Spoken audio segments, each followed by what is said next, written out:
الحمد لله رب العالمين والصلاة والسلام على سيد الأنبياء والمرسلين أما بعد فأعوذ بالله من الشيطان الرجيم بسم الله الرحمن الرحيم الصلاة والسلام عليك يا سيدي يا رسول الله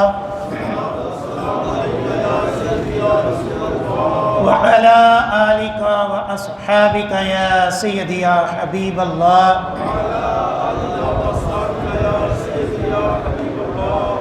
الصلاة والسلام عليك يا سيدي يا نبي الله وعلى آلك وأصحابك يا سيدي يا نور الله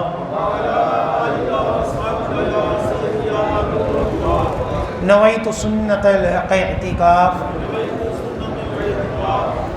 الحمدللہ عز وجل ہم نماز جمعہ کے لیے حاضر ہوئے ہیں۔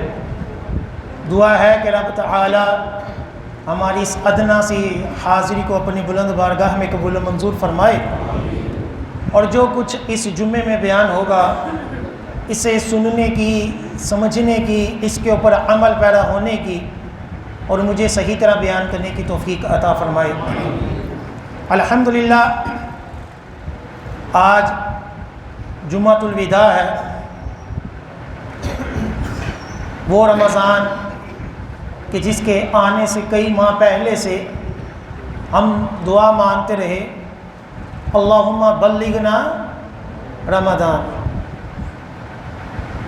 اور وہ رحمتوں برکتوں والا مہینہ اب ہم سے رخصت ہو رہا ہے۔ کئی افراد ایسے تھے کہ جو پچھلے سال ہمارے ساتھ تھے اور اس رمضان وہ دنیا سے پردہ کر گئے۔ اگلے رمضان پتہ نہیں کہ کس کی زندگی ہے کس کی نہیں۔ دعا یہی ہے کہ اللہ تعالی رمضان میں شہادت کی موت عطا فرمائے۔ آج اس موضوع کے اوپر میرا بیان ہے، وہ موضوع ہے رمضان اور فکر آخرت۔ اللہ تعالیٰ نے قرآن پاک میں روزوں کے بارے میں جب فرضیت کا فرمایا تو آخر میں فرمایا لعلکم تتقون، کہ شاید تم پرہیزگار ہو جاؤ۔ روزوں کی جو حکمت ہے اس میں سے ایک حکمت کیا ہے؟ پرہیزگاری ہے۔ پرہیزگاری تقویٰ کہتے ہیں، اللہ تعالیٰ سے ڈرنا، نیک اعمال کرنا، آخرت کی تیاری کرنا۔ یہی وجہ ہے کہ جتنی مرضی بھوک لگی ہو ہم تنہائی میں بھی کچھ کھاتے نہیں، کس وجہ سے کہ اللہ تعالیٰ دیکھ رہا ہے۔ لیکن دیگر کئی گناہ ہم کر دیتے ہیں، حالانکہ ہمارا عقیدہ ہے کہ اللہ یہ بھی دیکھ رہا ہے، لیکن وجہ کیا ہے کہ روزہ جو ہے وہ ہمیں تقوی کی اعلیٰ بنیاد پر لے کر چلا جاتا ہے، اعلیٰ درجے پر لے کر چلا جاتا ہے، اور اس کا مقصد بھی ہمیں پرہیزگار بنانا ہے۔ اور رمضان المبارک کے جو آخری 2 عشرے ہیں اس کو بھی اگر آپ غور کریں تو یہ بھی آخرت کے متعلق ہے۔ دوسرا عشرہ کس کے متعلق ہے؟ مغفرت کے متعلق۔ مغفرت کس چیز کی؟ کہ آخرت سنور جائے۔ اور آخری عشرہ کیا ہے؟ جہنم سے آزادی۔ یہ بھی فکر آخرت ہے۔ فکر آخرت کا مطلب یہی ہے کہ بندہ دنیا میں رہ کر آخرت کی فکر کرے، آخرت میں نجات پانے کی، جہنم سے خلاصی پانے کی فکر کرے۔ اور رمضان کی حکمت یہی ہے، اسی وجہ سے تو آقا علیہ السلام نے جب 3 دعاؤں کے اوپر، جبرائیل علیہ السلام کی دعاؤں کے اوپر آمین کہا، اس کے اندر ایک یہ بھی تھا کہ جو رمضان پائے اور اس کے اندر رب کو راضی کر اپنی بخشش نہ کروائے وہ بھی اللہ کی رحمت سے دور ہو۔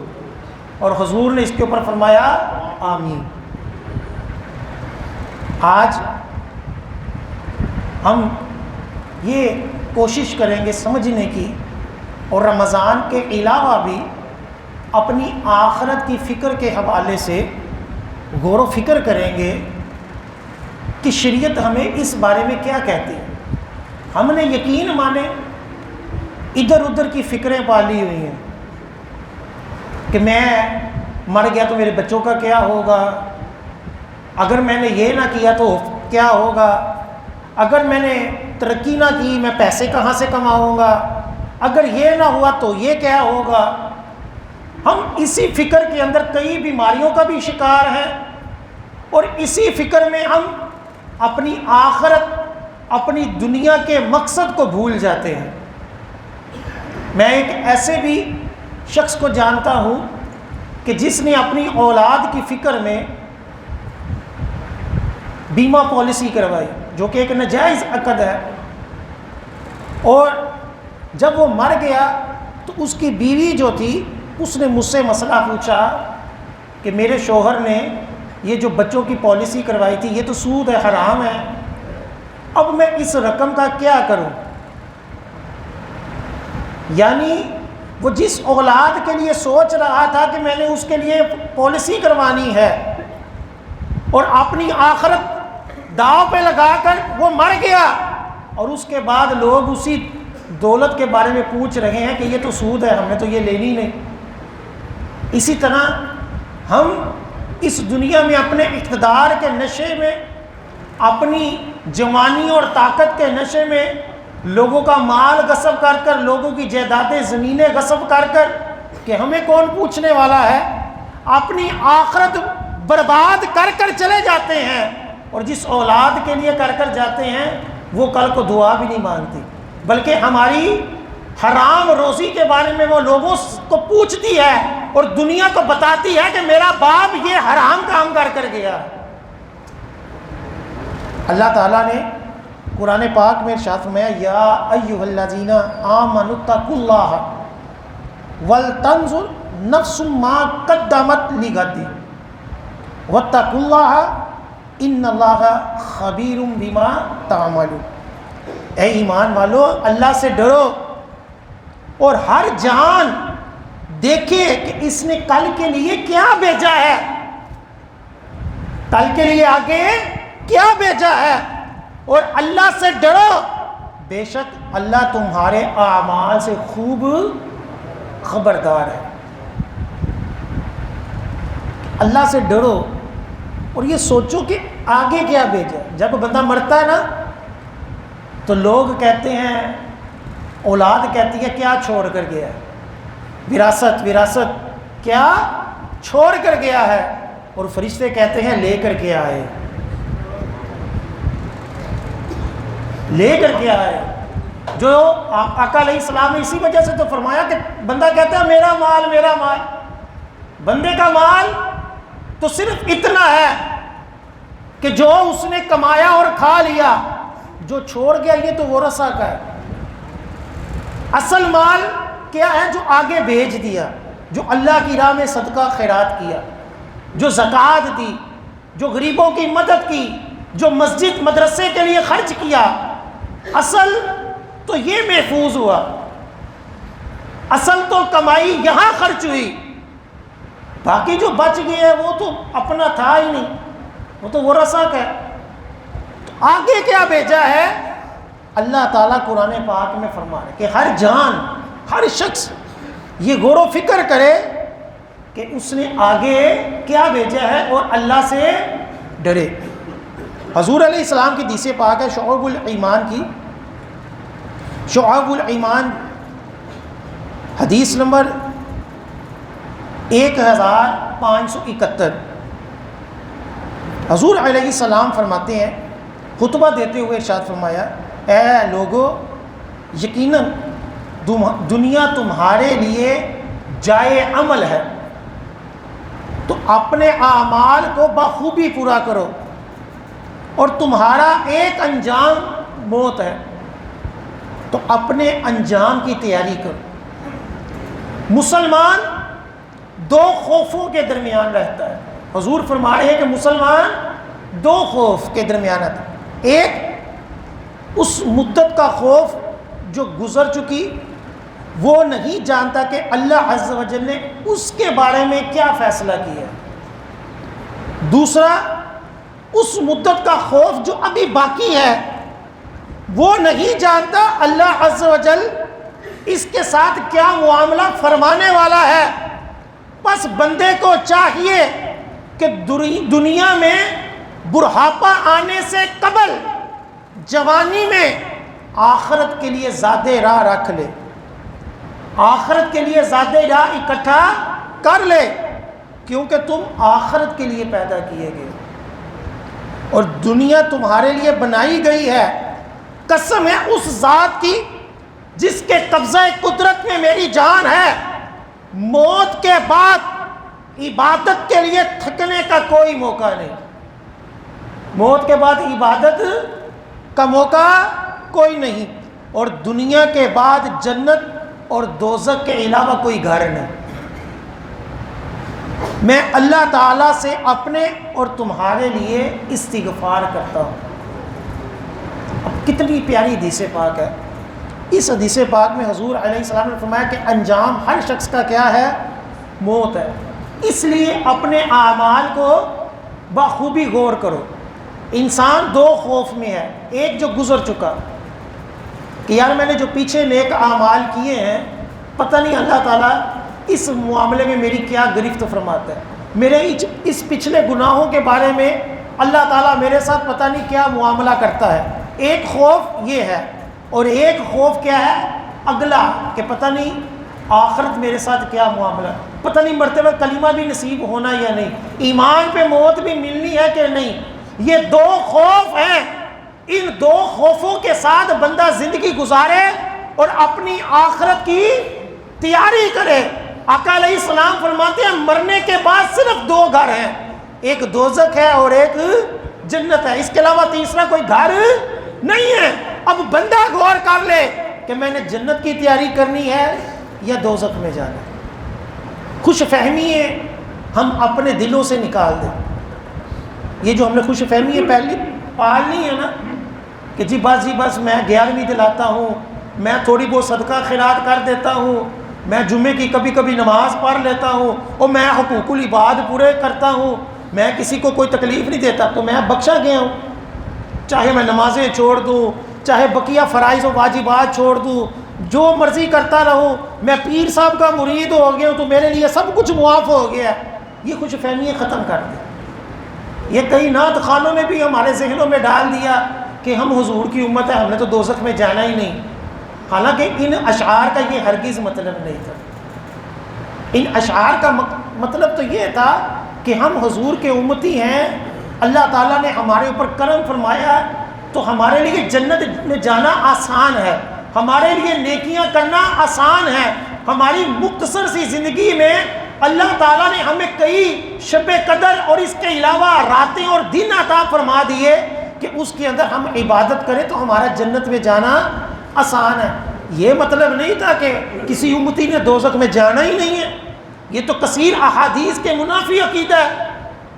احادیث میں صراحت ہے کہ حضور کی کثیر امتی جو ہوں گے، ایک بہت بڑی تعداد دوزخ میں جائے گی اور بعد میں اپنے گناہ کاٹ کر یا لوگوں کی شفاعت کے ساتھ وہ جنت میں جائے گی۔ لیکن یقین جانیں دوزخ کے اندر ایک لمحے کا بھی عذاب ہم برداشت نہیں کر سکیں گے، اور دوزخ کا جو سب سے بڑا عذاب ہے، جو سب سے آخری دوزخی جنت سے نکلے گا، وہ 7000 سال کی قید گزار کر نکلے گا۔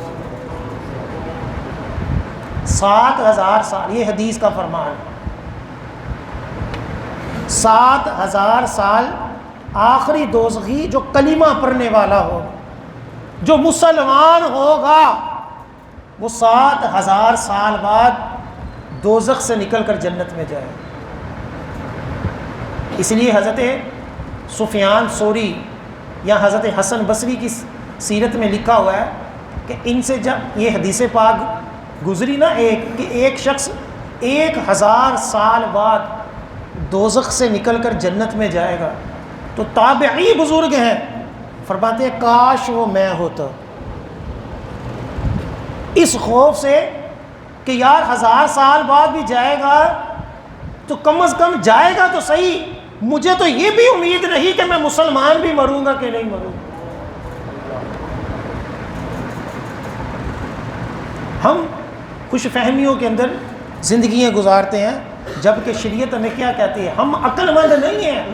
ہمارے نزدیک عقل مند ہے کہ جو لوگوں کو دھوکے سے، وہ تاجر جو لوٹ مار کر کر، ملاوٹ کر کر، فراڈیاں لگا کر، ٹھگی لگا کر پیسہ کما لے، تو ہم کہتے ہیں بڑا عقل مند، بڑا کامیاب ہے۔ سنیں حدیث پاک میں حضرت سیدنا شداد فرماتے ہیں، حضور علیہ السلام نے فرمایا عقل مند وہ ہے جو اپنے نفس کو، خواہشات کو کمزور کر دے، اپنے نفس کی خواہشات کو کمزور کر دے، اور موت کے بعد آنے والی زندگی کے لیے نیک عمل کرے۔ اور عاجز اور لاچار وہ ہے، عاجز یعنی ناکام شخص وہ ہے جو نفسانی خواہشات کی پیروی کرے اور اللہ عز و جل پر لمبی امیدیں رکھے۔ اپنی خواہشات کی پیروی کہ میں نے یہ کھانا ہے، میں نے یہ بنانا ہے، میں نے یہ کرنا ہے، میں نے وہ کرنا ہے، خواہشات کی پیروی میں لگا رہے، حلال و حرام کی، جائز نجائز کی کوئی پرواہ نہیں، جمعہ، عید، نمازیں، زکاتیں، حج، روزے، ان کی کوئی پرواہ نہیں، بس پیسہ اور اپنی خواہشات کی تکمیل میں لگا ہوا ہے۔ حضور فرماتے ہیں کہ ناکام شخص یہ ہے۔ اور دوسری کیا ہے؟ لمبی امیدیں۔ ہم میں سے ہر کسی نے اپنی امید بنائی ہوئی ہے کہ آج سے 10 سال بعد میں نے یہ کرنا ہے، 20 سال بعد میں نے یہ کرنا ہے، اتنے سالوں بعد میں نے اپنی بچی کی شادی کرنی ہے، پھر بچے کی کرنی ہے، پھر میں نے یہ کرنا ہے۔ کسی بھی لمحے شاید ہی ہم میں سے کوئی ہو کسی نے یہ سوچا ہو کہ اس کے بعد میں نے مرنا ہے، کوئی نہیں۔ حضور علیہ السلام نے اس لیے فرمایا کہ بندے کے اندر ایک امید ہمیشہ جوان رہتی ہے، وہ زندگی کی ہے۔ زندگی کی امید ہر شخص کے اندر کیا رہتی ہے؟ جوان ہے، چاہے وہ بوڑھا بھی ہو۔ بندہ یہی سوچتا ہے کہ میں ابھی زندہ ہوں، میں پتہ نہیں بڑی زندگی، مرنا پتہ نہیں بھولا، اس کی امید ہی کوئی نہیں مرنے کی، ایسا لگتا ہے۔ جبکہ حضور کیا فرماتے ہیں کہ کامیاب شخص کون ہے؟ جو اپنی آخرت کی تیاری کرے، اپنی خواہشات کو کمزور کر دے، آخرت کی تیاری میں لگا رہے، اور آنے والی زندگی کی جو آخرت کی زندگی ہے اس کے لیے عمل کرے۔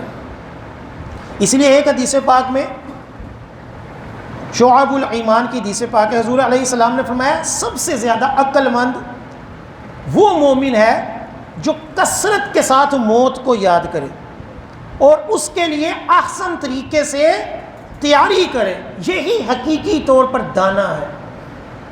یہی کیا ہے؟ حقیقی طور پر دانا ہے۔ سمجھداری والی باتیں کر لینا، یا دین کی باتیں کرنا، یا واقعات سنانے، یا اپنے آپ کو بڑا اسکالر پیش کرنا، یا لمبی لمبی تقریریں کر دینا، اور عمل کے اعتبار سے وہی حرام اور نجائز اور بے عمل، سنت موقتہ بھی چھوڑ دینی، واجبات بھی چھوڑ دینے، اور دیگر نیک اعمال بھی چھوڑ دینے۔ ان سب کے باوجود باتیں اچھی کرنا جو ہمارا خاصہ ہے۔ ہم میں سے ہر کوئی بیٹھ جائے گا تو ایسا شوق رہے گا کہ اس سے بڑا عالم ہی کوئی نہیں، اس سے بڑا فلاسفر ہی کوئی نہیں۔ لیکن حضور کیا فرماتے ہیں؟ سب سے زیادہ عقل مند وہ ہے جو کیا کرے؟ وہ موت کو بکثرت یاد کرے۔ کیوں؟ کیونکہ موت کی یاد جو ہوتی ہے انسان کو خوف خدا دلاتی ہے، انسان کو آخرت کی تیاری کی طرف توجہ۔ ہم اگر خوف خدا اور موت کو یاد رکھیں تو یقین مانے کئی گناہ چھوڑ دیں۔ ہم جب اپنی موت بھولتے ہیں، اپنی آخرت کو بھولتے ہیں، تب ہم کیا کرتے ہیں؟ تب ہم گناہ کرتے ہیں، اور ہم دنیا میں بظاہر سمجھدار ہیں، ہم کامیاب ہیں، لیکن حضور فرمانے کہ عقل مند کون ہے؟ عقل مند یہ نہیں، عقل مند کوئی دوسرا ہے جو آخرت کی تیاری کرے۔ اسی طرح حضرت عبداللہ بن مسعود صحابی رسول، ابن ماجہ کی حدیث پاک ہے، آپ نے فرمایا کہ اگر اہل علم کی حفاظت کریں اور اس کو اس کے اہل کے پاس رکھے تو اس کی وجہ سے اہل زمانہ کے سردار ہو جائیں. اہل علم جو ہیں جتنا ہمیں علم ہے اس کے اوپر عمل کریں, اس کی حفاظت کریں اور اس بندے کو علم سکھائیں جو اس کا اہل ہے. فراڈیا بندہ, 2 نمبر بندہ جس کے بارے میں پتہ ہے کہ یار اس کو اگر میں نے کوئی ہنر سکھایا, اس کو میں نے اگر یہ علم سکھایا تو یہ لوگوں کو نقصان پہنچائے گا, اس کو علم نہ سکھایا جائے.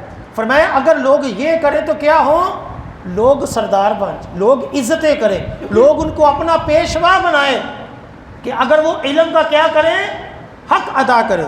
پھر فرمایا مگر انہوں نے علم کو دنیا والوں کے لیے خرچ کیا تاکہ ان سے دنیا حاصل کرے, لہٰذا ان کے سامنے ذلیل ہو گئے. یہ ڈبہ پیر جو دین کے نام پر لوگوں کو اپنی جھوٹی کرامتیں سنا کر لوگوں کے چندے لیتے ہیں, بعد میں ذلیل ہوتے ہیں. اسی طرح اور لوگ جو داڑھیاں رکھ کر مختلف کاروبار کر لوگوں کے پیسے لے کر بھاگ جاتے ہیں, بعد میں ساری زندگی لانتے کھاتے ہیں. تو کیا کہ جنہوں نے دین کو دنیا کے لیے استعمال کیا وہ کیا ہو گئے, وہ ذلیل ہو گئے. اور جنہوں نے دین کا حق ادا کیا وہ کوئی غوث ہو گیا, کوئی داتا سرکار ہو گیا, کوئی مولوی الدین چشتی علامہ ہو گیا, تو کوئی بابا فرید ہو گیا. پھر فرماتے ہیں حضرت ابن مسعود کہ میں نے تمہارے نبی حضور صلی اللہ علیہ وسلم کو یہ فرماتے سنا کہ جس نے, اب دیکھیں حضور کا فرمان سنیں, جس نے تمام فکروں کو ایک فکر آخرت کی فکر کر دیا, جس نے کیا کیا, اپنی ساری فکریں ختم کر کیا کیا, صرف آخرت کی فکر کو مد نظر رکھا, اللہ عز و جل فکر دنیا سے اس کی کفایت فرمائے گا. فکر دنیا سے اللہ تعالیٰ اس کو دنیا کی فکروں سے نجات عطا فرمائے. کیوں؟ اس نے آخرت کی فکر کو مد نظر رکھا. یہ حضور فرما رہے ہیں. یہی بزرگوں کا طریقہ رہا ہے کہ ہم ان کی سیرتیں پڑھتے ہیں تو ان کی سیرت میں نہیں آتا کہ میرے بچے کا کیا بنے گا, میرے فلاں کا کیا بنے گا. انہوں نے اپنی زندگی آخرت کے لیے رکھی, اللہ نے نسلوں تک کو سنوار دیا. نسلیں بھی آج ان کے نام پر کھا رہی ہیں, اللہ تعالیٰ ان کو کھلا رہا ہے. وجہ کیا ہوئی؟ آخرت کی جو فکر رکھے گا اللہ تعالیٰ دنیا بھی سنوار دے گا. اور حضور علیہ السلام نے فرمایا کہ جس نے احوال دنیا کی فکروں میں متفرق رہا, جو دنیا کی فکروں میں گرفتار رہا, آخرت کی فکر بھول گیا, جس طرح ہمارا حال ہے, تو حضور علیہ السلام فرماتے ہیں اللہ عز و جل کو اس کی کوئی پرواہ نہیں کہ وہ کس وادی میں ہلاک ہو. اللہ تعالیٰ کو اس کی کوئی پرواہ نہیں کہ وہ کس فکر میں مرتا ہے, کس طرح مرتا ہے, اللہ کو کوئی اس کی پرواہ نہیں. اللہ تعالیٰ نے اس کو اس کی فکروں میں چھوڑ دیا. ہم اسی طرح مر جاتے ہیں, کوئی شوگرز میں مڑا ہوا ہے, کوئی گردوں میں مڑا ہوا ہے, ہمیں انہی کی فکریں ہیں دنیا کی, میرا کیا بنے گا, میرے پیسہ, میرا یہ, میرا فلاں, میرا یہ. انہی فکروں میں ہمیں بیمار سے بیمار کرتے کرتے ہمیں مار دیا. آخرت بھی داؤں پہ لگا دی اور دنیا بھی کچھ بھی نہیں کمایا.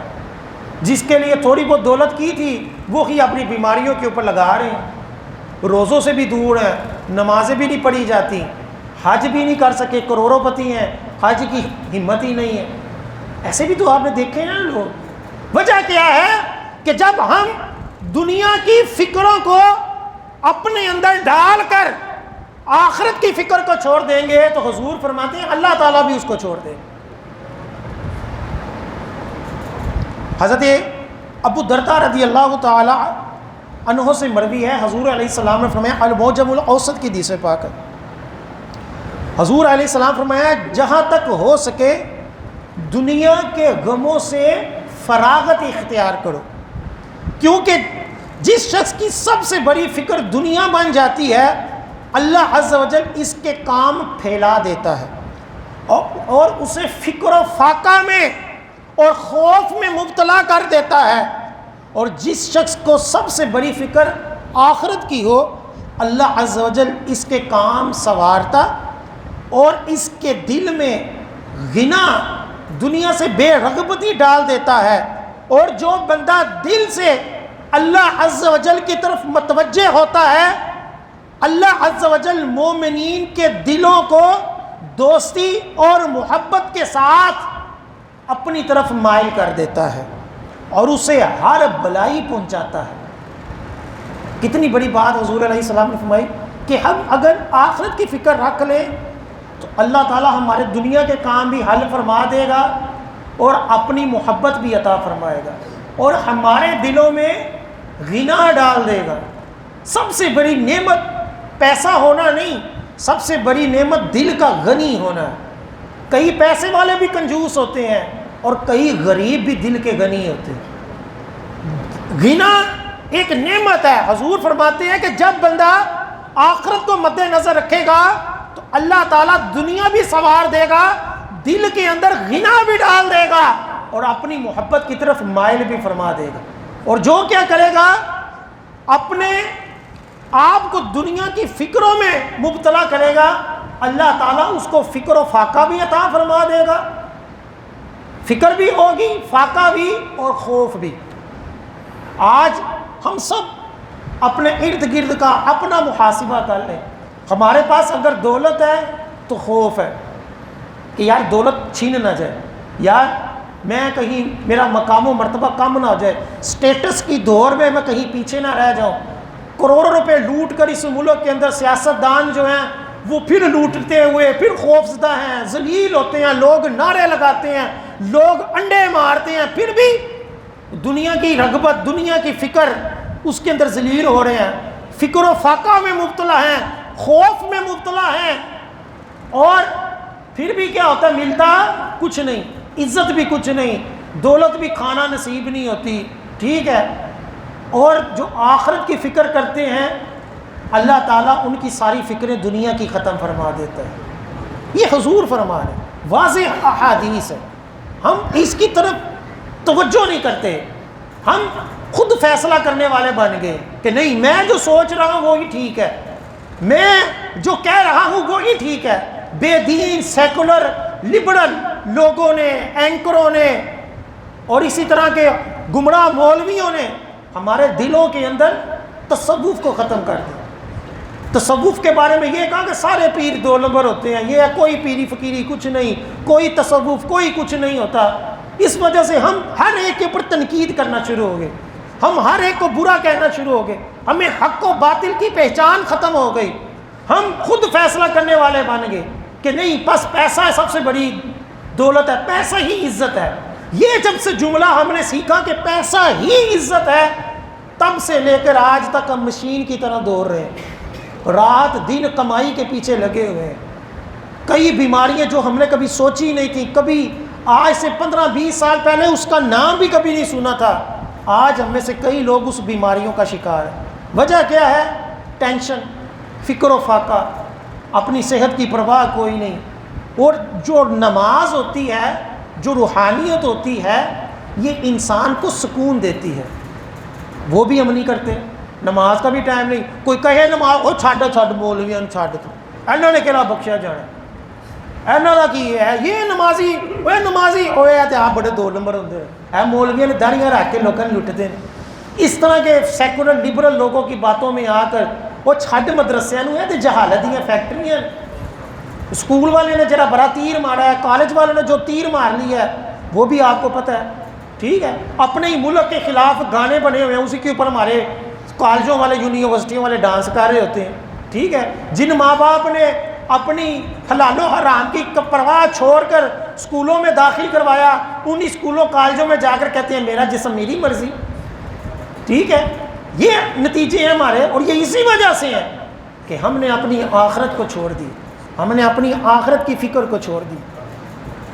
اسی طرح ہم صحابہ کرام کی طرف توجہ کریں، بزرگان دین کی طرف توجہ کریں، تو ان کے اندر فکر آخرت کا یہاں تک تھا کہ حضرت ابوبکر صدیق رضی اللہ تعالیٰ عنہ خطبہ دیتے ہوئے فرماتے ہیں اپنی جوانی پر نازا خوبصورت چہروں والے کہاں گئے وہ بادشاہ جنہوں نے بڑے بڑے شہر تعمیر کیے اور ان کی حفاظت کے لیے اونچی اونچی دیواریں بنائیں، اور کدھر چلے گئے وہ لوگ جو جنگی مارکوں میں فتح اور غلبہ پانے والے تھے، ان کے اجزاء بکھر گئے، جب زمانے نے انہیں تباہ و برباد کر دیا اور وہ قبروں کی تاریکی میں چلے گئے، تو اے لوگو اپنی جانوں کو ہلاکت سے بچاؤ اور جلدی کرو، یعنی آخرت کی تیاری کرو۔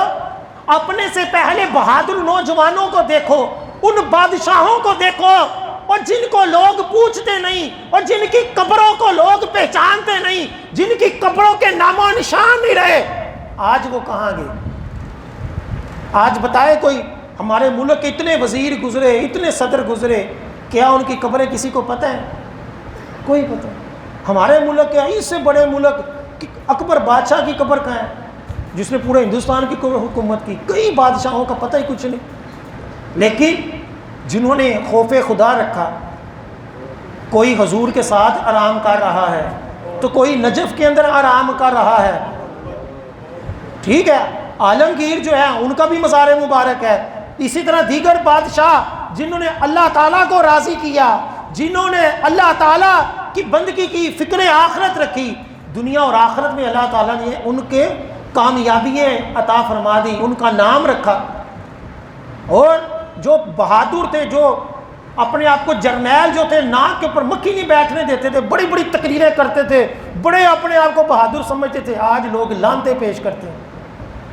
بڑے بڑے جج جو بڑی باتیں کرتے تھے، بڑے یہ تو وہ، لوگ آج گالیاں نکالتے ہیں۔ یہ یاد رکھیں، جو اللہ اور اس کے رسول کا ہوگا نام اسی کا رہے گا، ممبروں کے اوپر نام اسی کا رہے گا۔ یزید اپنے آپ کو یہی سمجھتا رہا کہ میرے ساتھ دنیا فوج بھی ساتھ تھی، سارا ملک اس کے اوپر حکومت کر رہا تھا، سارا ملک کے افراد اس کے ساتھ تھے، اور اہل بیت کو چند لوگوں کو اس نے سمجھا ہی کچھ نہیں، اور ان کو آرام سے شہید کر دیا۔ لیکن 1400 سال گزر گئے، امام حسین کے نظریات آج بھی کامیابی سے چل رہے ہیں۔ ہمیشہ نظریات جو ہوتے ہیں جو صحیح ہوں، وہ بظاہر اپنے دور میں کمزور نظر آئیں، اپنے دور میں لوگ یہی سمجھیں گے کہ یار ان کے ساتھ کون ہے، لیکن جو حق ہوتا ہے وہ بظاہر کمزور نظر آئے، لیکن بعد میں وہ سب سے بڑا طاقت والا بن جاتا ہے، اور قیامت تک وہ پھر ایک طاقتور نظریہ بن کر لوگوں کے ذہنوں کے اندر حکومت کرتا ہے۔ اسی طرح آج بھی دین بظاہر کمزور نظر آئے گا، دینی رہنما کمزور نظر آئیں گے، لوگ سمجھیں گے یار دین کے اندر کون سے پیسے ہیں، یار مولوی بن کر کیا ہے، یار حق بولیں گے تو کیا ہے، یار حلال رزق کمائیں گے کیا ہے، ایمانداری کے ساتھ نوکری کریں گے تو کیا ملے گا، اگر ملاوٹ کے بغیر تجارت کریں گے تو کیا ملے گا۔ بظاہر ہم یہی کہیں گے کہ یار مارکیٹ کے اندر یہی چلتا ہے، یہی دو نمبری ہے، یہی رشوت، یہی سارا کچھ چلتا ہے، لیکن جب ذرا سی بڑھاپے میں جائیں گے، دنیا سے پردہ کریں گے، تو ایمانداری کا نظریہ قیامت تک کامیاب ہے، حلال رزق قیامت تک کامیاب رہے گا۔ اس لیے آج ہر دور کے اندر یزیدیت اور حسینیت موجود ہوتی ہے، لیکن اس کی طرف توجہ نہیں ہوتی۔ جو حق ہوتا ہے وہ کمزور ہوتا ہے، جو باطل ہوتا ہے اس کے ساتھ شیطان ہوتا ہے، اس کے ساتھ کافر ہوتے ہیں، اس کے ساتھ باطل قوتیں ہوتی ہیں، وہ بظاہر کامیاب نظر آ رہا ہوتا ہے، لیکن جب وہ باطل ہے تو وہ باطل ہی رہے گا۔ اس لیے خدا را اگر آپ دینی کام نہیں کرتے، اگر آپ نمازیں نہیں پڑھتے، لیکن آپ کم از کم دینی لوگوں کو برا تو نہ کہو، مسجد مدرسے کے اوپر تنقید تو نہ کرو، آپ نمازیوں کے اوپر جملے تو نہ کسو، آپ یہ تو نہ کہو کہ یار نمازوں کا کیا فائدہ، آپ یہ تو نہ کہو کہ یار اور چھوڑو نمازیں، اللہ معاف کرنے والا ہے، ایسے کیوں کہتے؟ ایک اگر کام ہم نہیں کر رہے تو کم از کم اس کی ندامت تو دل میں رکھیں۔ ہماری تو بے باکی اس قدر بڑھ گئی ہے کہ پلے ہے بھی کچھ نہیں، پلے کچھ بھی نہیں، اور جو کچھ کر رہا ہے اس کے اوپر بھی تنقید ہے۔ ہم بس تنقید ہی کرنے بیٹھے، روزانہ خبریں دیکھتے ہیں، خبروں والے بھی پیسے کماتے ہیں، ان کا کام بھی تنقید ہے۔ وہ تنقید سن کر ہمارا جو مزاج ہے وہ تنقیدی ہو گیا۔ اب ہم ہر بندے کو 2 نمبر سمجھتے ہیں، اور یہ بزرگوں نے لکھا کہ بری صحبت کا سب سے برا جو نتیجہ ہے وہ ایک یہ ہے کہ بندہ نیکوکاروں کے بارے میں بدگمان ہو جائے، صحیح دیندار شریف آدمی کے بارے میں بھی بدگمانی کہ یار یہ ایسے ہی شریف ہے اندروں بڑا دینار ہے، جس طرح ہمارا یہ ڈائلاگ ہوتا ہے۔ اسی طرح دیگر صحابہ کرام کے بھی اقوال موجود ہیں۔ حضرت علی رضی اللہ تعالیٰ عنہ کوفہ کے اندر خطبہ دیتے ہوئے فرماتے ہیں، لوگوں مجھے تم پر سب سے زیادہ خوف لمبی امیدوں کا ہے اور نفسانی خواہشات کی پیروی کا ہے، کیونکہ لمبی امیدیں آخرت کو بلا دیتی ہیں اور نفسانی خواہشات کی پیروی حق کو بھٹکا دیتی ہے۔ خبردار، بے شک دنیا پیٹھ پھیرنے والی ہے اور یقیناً آخرت آنے والی ہے، اور ان دونوں ہی کے چاہنے والے ہیں، دنیا کے بھی چاہنے والے ہیں اور آخرت کے بھی چاہنے والے ہیں۔ آگے حضرت علی بڑا پیارا ارشاد فرماتے ہیں، پس آخرت کے چاہنے والے بنو، دنیا کے چاہنے والے نہ بنو۔ پھر آخری جملہ کتنا پیارا فرماتے ہیں، آج عمل ہے، آج عمل ہے، حساب نہیں۔ آج عمل ہے، آج اب نیک کام کر رہے ہیں، آج نیک کام کر لو۔ آج تم فیصلے کرو نا کہ کون جنتی ہے اور کون دوزخی ہے۔ ہم یہاں فیصلہ کر رہے ہوتے ہیں، جن کے بارے میں کہنا ہے کہ یہ دوزخی ہیں اس کو دوزخی نہیں کہتے۔ کافروں کے بارے میں ہمارے نرم گوشے ہیں، بد مذہبوں کے بارے میں ہمارے نرم گوشے ہیں۔ اور یار تسی کون ہوندے فیصلے کرنے والے مولوی کہ کافر جنتی چ نہیں جائیں گے؟ تسی کون ہوندے بد مذہباں نو جہنمی کہنے والے؟ ٹھیک ہے، اس طرح کے ڈائلاگ بولتے ہیں، اور اپنے مسلمانوں کے بارے میں کہتے ہیں اے جہنمی ہوں، اے بڑا فاسق ہے، اے حرام خور ہے، یہ ہے۔ یہاں فیصلے کر دیتے ہیں، اور کافروں کے بارے میں کہتے ہیں نہیں، فیصلہ نہیں کرنا۔ حالانکہ حضرت علی کیا فرماتے ہیں کہ آج عمل ہے، حساب نہیں، اور کل قیامت والے دن حساب ہے، عمل نہیں۔ آج ہم صرف عمل کریں، حساب کو چھوڑ دیں، آخرت کی فکر کر کر حضرت علی فرماتے ہیں آج عمل کر لو، آج حساب نہیں۔ اور قیامت والے دن جب سب کچھ دیکھ لو گے نا، جب نامہ اعمال تلیں گے، جب کمزوریاں ہوں گی، پھر بندہ کہے گا نا کہ یا اللہ ایک موقع دے مجھے، میں دنیا میں جا کر بڑا نیک ہو جاؤں گا، پھر عمل نہیں۔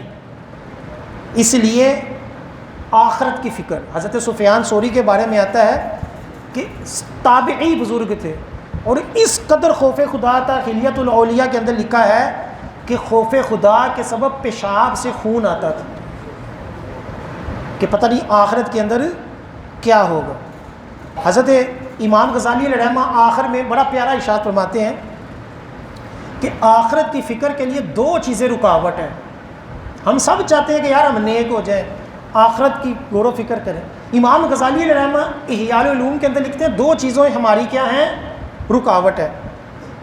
پہلی کیا ہے کہ جب ہم آخرت کے بارے میں دیکھتے ہیں، اس کی سختیوں کو دیکھتے ہیں، آخرت کی ہولناکیوں کو دیکھتے ہیں، گناہ گاروں کے انجام کو دیکھتے ہیں، تو ہمیں جو ہوتا ہے اس کی طرف جو ہوتا ہے نا، جب توجہ کرتے ہیں تو ہمیں ذلت اور سختی محسوس ہوتی ہے، اور ہمارے نفس کے اوپر کیا کہ گزرتا ہے، گراں گزرتا کہ یار میں ساری ملاوٹ چھڈ دیا، آج سے میں رشوت بھی چھوڑ دوں، یار آخرت کے اندر گناہ ہوگا، میں یہ بھی چھوڑ دوں، میں یہ بھی چھوڑ دوں۔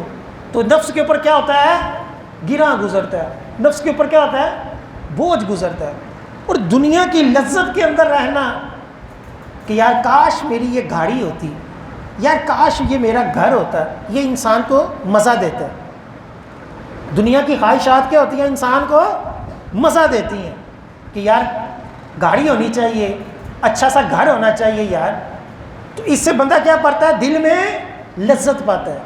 جب وہ لذت پاتا ہے تو وہ جو موت کی تلخی ہے، جو آخرت کا خوف ہے، وہ دل پر گراں گزر رہا ہوتا ہے، اس لیے بندہ اس لذت کے لیے اس سختی کو، اس بد مزگی کو نظر انداز کر دے، اور فکر آخرت کو کیا کرتا ہے، سائڈ پہ لگاتا ہے، کہتا ہے چھاڈا نو ویکھی جائے گی جو مراں گے۔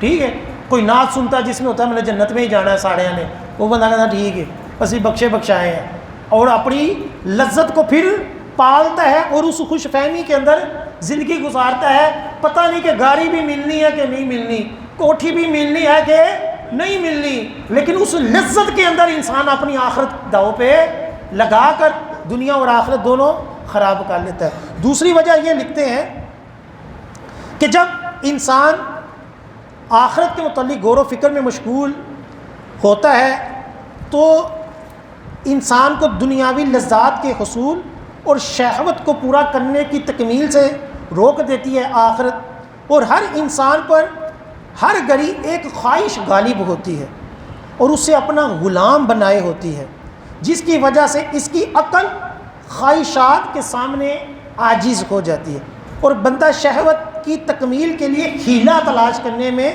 مشغول ہو جاتا ہے، اور طلب ہیلا یا تکمیل شہوت میں وہ لذت پاتا ہے اور آخرت کو بھول جاتا ہے۔ یعنی ایک ہے کہ آخرت کی تلخی کو جب بندہ سوچتا ہے تو اس صورت میں آخرت کو بھول جاتا ہے، اور دوسرا کیا ہے کہ ہماری دنیا کی کوئی شہوت، دنیا کی کوئی خواہش جو ہوتی ہے وہ بعض دفعہ ہمارے اوپر بہت زیادہ غلبہ پا لیتی ہے۔ بندہ اپنی زندگی کا ایک ٹارگٹ بنایا ہوتا ہے کہ میں نے یہ کرنا ہے، اور اس ٹارگٹ کے اندر بندہ سب کچھ بھول جاتا ہے۔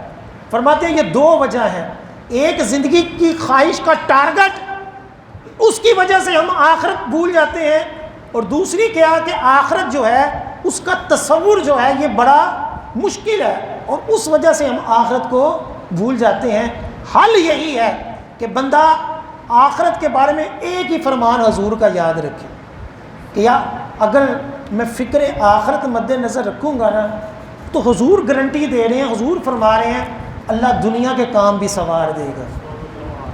ہم سب یہی اگر فوکس کر لینا کہ ہم نے دنیا کے کاموں کے لیے مختلف کوششیں کی ہوئی ہیں کہ یار میرا دنیا کے یہ کام ہو جائیں، میں یہ کر رہا ہوں، میں وہ کر رہا ہوں، اب اسی کاموں کے اندر ہم مر رہے ہیں، کام پھر بھی نہیں ہونا، پتہ نہیں ہوتا ہے یا نہیں ہوتا۔ حضور کیا فرما رہے ہیں، اللہ کے رسول فرما رہے ہیں، اور ایک نہیں کثیر احادیث کا یہ مجموعہ ہے کہ اگر بندہ آخرت کو مد نظر رکھے، آخرت کو مد نظر رکھے، نیک اعمال کرے، اللہ تعالیٰ کے گناہوں والے جن کاموں سے اللہ نے روکا ہے، اللہ تعالیٰ کی نافرمانیوں سے بچے، نیک اعمال کرتا رہے، اللہ تعالیٰ دنیا کے کام بھی سنوار دے گا، آخرت بھی سنور جائے گا۔ اس لیے قرآن پاک میں کیا دعا سکھائی، ربنا آتنا فی الدنیا حسنۃ وفی الآخرۃ حسنۃ، کہ یا اللہ دنیا بھی اچھی ہو جائے اور آخرت بھی۔ خالی دنیا کے پیچھے لگے رہیں گے، آخرت بھی گئی، اور دنیا کے اندر بھی کیا فرمایا حضور نے کہ اللہ تعالیٰ اسے فکر و فاقہ میں مبتلا کرے اور اسے خوف میں مبتلا کرے۔ تو ہم کتنے نادان ہیں کہ ہم آخرت کی فکر کو جب چھوڑتے ہیں، دنیا کی فکر میں رہتے ہیں، تو حضور فرما رہے ہیں کہ اللہ دنیا کی جب فکر میں رہیں گے تو ہماری فکروں کو بڑھائے گا اور فکر و فاقہ میں، تنگ دستی میں ہمیں مبتلا فرمائے گا اور ہمیں خوف میں مبتلا کرے گا کہ میرا پیسہ کدھر گواچ ہی نہ جائے، کوئی کھو کے نہ لائیے۔ وہ خوف بھی رہے گا، فکر بھی رہے گی، فاقہ بھی رہے گا، اور اگر آخرت کی فکر ہوگی تو اللہ تعالیٰ نسلوں کو سنوار دے گا اور اللہ تعالیٰ عزتیں بھی دے گا، دنیا کی فکریں بھی ختم کر دے گا۔ تو بہرحال یہ رمضان جو ہے یہ ہم سب کے لیے کیا ہے، آخرت کی فکر جو ہے اس کے اعتبار سے جو ہے وہ ایک پیغام ہے۔ اللہ تعالیٰ ہم سب کو اس رمضان کے صدقے اپنی آخرت کی فکر کی توفیق عطا فرمائے۔ آمین ثم آمین۔ ابھی اذان ہوگی، اس کے بعد آپ